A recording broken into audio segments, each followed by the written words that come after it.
Bồ Tôm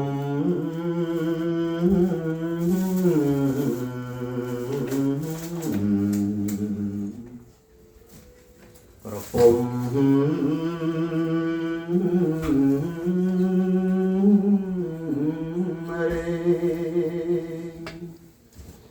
miền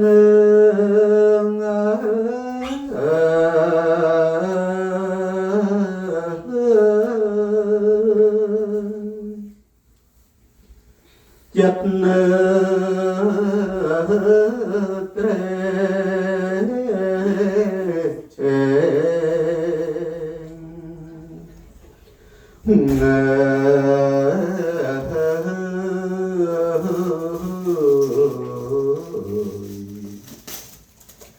cảnh món thoại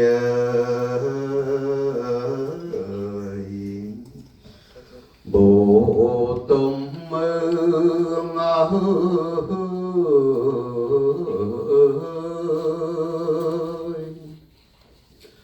Cờ bông thoại bong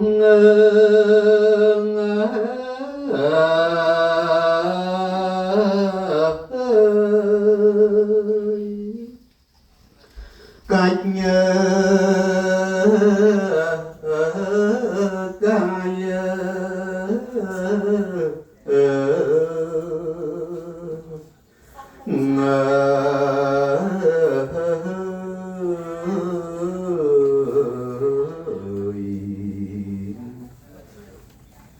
cột kế so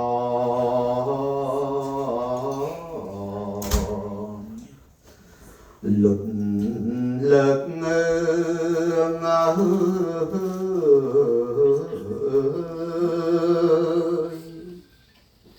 tiếng tung có prong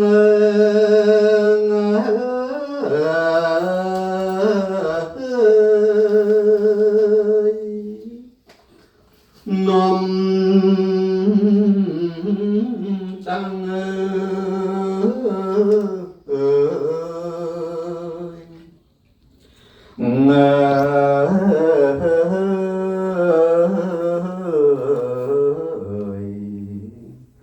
lỡ sẽ ra xa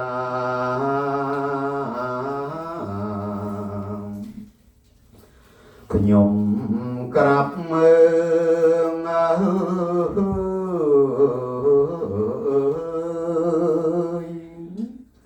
rộm prang bát ấp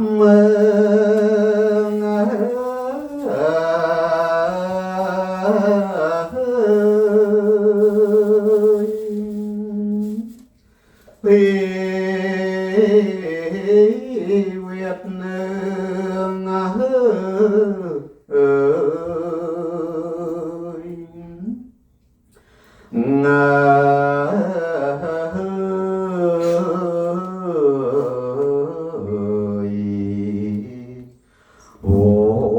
quan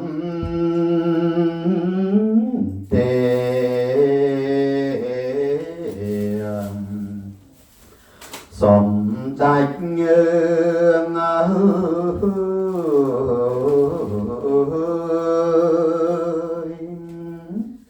prang prang quê trong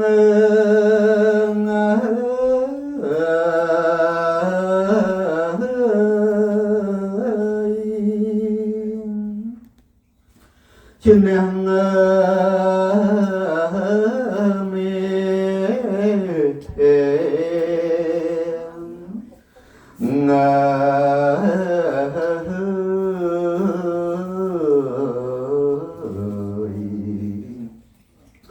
Karya